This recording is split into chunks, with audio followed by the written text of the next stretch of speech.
네, 이렇게 전세 사기가 끊이질 않자 계약 전 확인해야 할 것과 계약 뒤에 해야 할 것을 알려주는 전세 사기 예방법도 많이 나오고 있죠. 세입자들도 여러 의심을 하지 않은 건 아니지만 믿을 수밖에 없었다 이렇게 얘기를 합니다.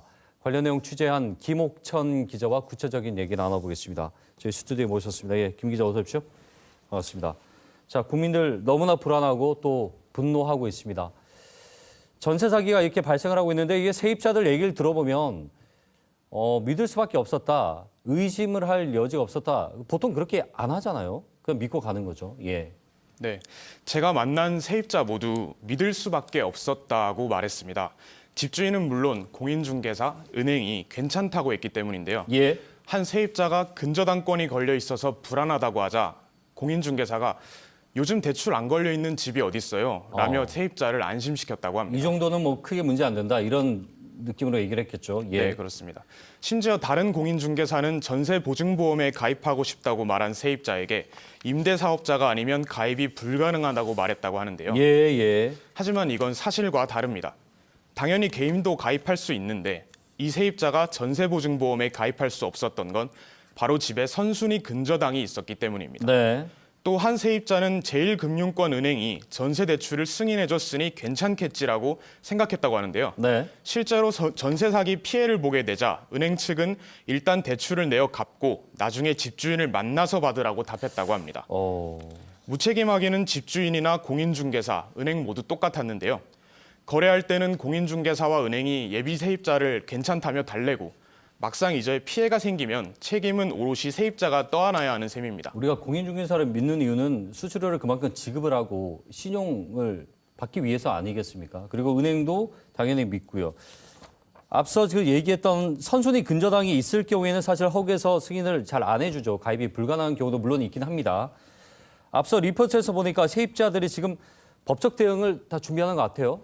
네, 세입자들은 일단 변호사를 선임하고 법정 대응에 나설 계획입니다. 민사 소송을 내서 집주인에게서 보증금을 돌려받겠다는 건데 정작 집주인이 어디 있는지조차 모르니 세입자들로서는 답답한 상황입니다. 예. 그래서 집주인 부부를 사기 혐의로 고소하는 방법도 검토는 하고 있습니다. 다만 아직 세입자들의 계약 기간이 남아 있다는 게 문제인데요. 피해란 게 결국 돈을 돌려받지 못해야 확인이 되는 건데 아직 피해가 드러나지 않았다는 겁니다. 네네. 그런데 이제 당장 내일부터 전세 계약이 끝나는 세입자가 있거든요. 그렇죠. 집주인이 계속 나타나지 않는다면 시간이 지날수록 보증금을 돌려받지 못하는 세입자가 늘어날 거고 그렇게 되면 집주인을 상대로 형사적인 책임을 묻는 것도 고민해 볼 수 있습니다. 정말 그 피땀 흘려서 번 돈이고요. 결국은 내가 그 돈을 돌려받는 것이 가장 중요한 것이고 또 고소를 하는 것도 그런 목적 아니겠습니까? 현실적으로 가능하다고 봅니까? 어떻게 보고 있습니까? 네, 결론적으로 말씀드리면 사실 현 시점에서 쉽지는 않습니다. 앞서 말씀드렸다시피 전세 보증보험에 가입하지 않았고 또 선순위 근저당이 걸려 있는 집이라면 법적으로 전세금을 보장받을 수는 없습니다. 거기에 만약 집이 경매로 넘어가게 된다면 세입자들은 돈도 잃고 본인의 주거지까지 잃게 되는 이중고에 놓입니다. 자, 근데 문제는 이제 이런 피해가 한두 명 개인의 문제로 볼 수 없는 영역까지 지금 사회적 문제가 되고 있는 부분이고요.